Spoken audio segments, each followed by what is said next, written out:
the etiology, just to summarize, there is problem with the sinusoidal uptake of bilirubin, that is also called as Rotor syndrome.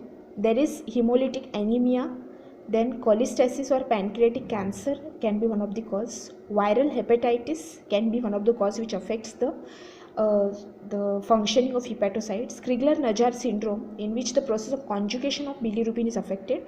And another cause is the uptake of bilirubin by hepatocytes. Now this process of uptake of bilirubin by hepatocytes is affected. Now this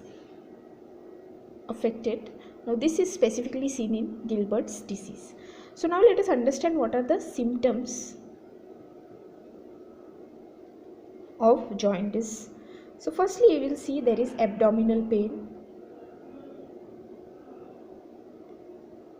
Next, you will see pale stools. Now you will observe pale stools, because if pale stools are there, that means there is obstruction in the flow of bilirubin from hepatocytes, that is from liver to the colon. Because in the colon we saw the process that there is in the colon, if you remember, when we saw in the post-hepatic stage, it is the breakdown of bilirubin into urobilinogen and stercobilin takes place, which gives the yellow color to feces. So now if there is an obstruction in the post-hepatic stage, you will not see, the bilirubin may not reach to the colon. So because of that, there will be pale stools that you will prominently observe. Then there will be dark colored urine may be seen.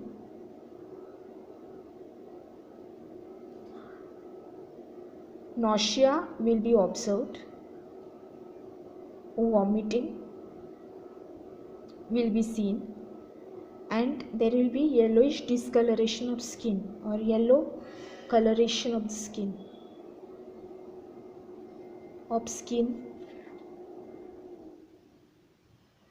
skin, mucous membrane and sclera of eyes. Okay, so abdominal pain will be seen, pale stools, dark colored urine, nausea, vomiting, and there will be yellow coloration of skin, mucous membrane and sclera of the eyes. So now just to summarize quickly, remember, jaundice is a disease of the gastrointestinal tract in which the liver is specifically affected. In a normal person, if you have to understand the process, RBCs, when they are degraded, you have production of heme. From heme you have biliverdin. From biliverdin you have production of bilirubin. This bilirubin exists in two forms, unconjugated and conjugated form. Now what happens is, in a normal person, this level of bilirubin is between 0.2 to 1.4 mg per dl. Now when this level exceeds, or it is more than 3 mg per dl, there is a condition called hyperbilirubinemia, that is excess of bilirubin.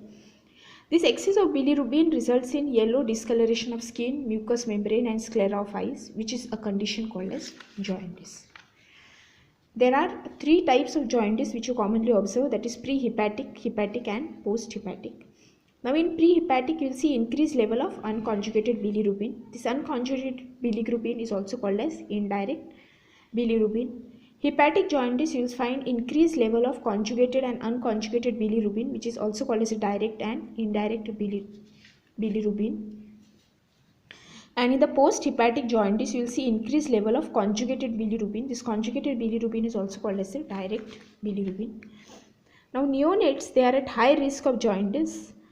So this type of jaundice which you see in neonates is neonatal jaundice, and those who are born premature, that is before 38 weeks, are usually at a greater risk. Now when we understand the pathophysiology of jaundice, we understand the normal processes that you see, that is pre-hepatic, hepatic and post-hepatic. Now pre-hepatic is the stage before bilirubin enters the liver.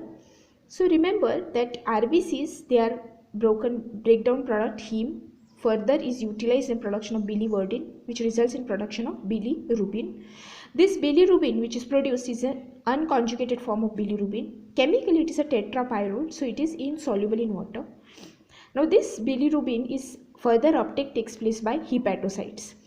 But before uptake takes place by hepatocytes and there is beginning of hepatic stage, there could be some processes which could occur in a person suffering from joint or the patient of jaundice, which would be like, if there is hemolytic anemia, there could be increased breakdown of RBCs. Because of increased breakdown of RBCs, there could be excess of production of bilirubin. This excess of bilirubin may accumulate and there could be yellowish discoloration resulting in jaundice. Next process which could impact this stage is that these hepatocytes, they have some ability to uptake this bilirubin, but if that ability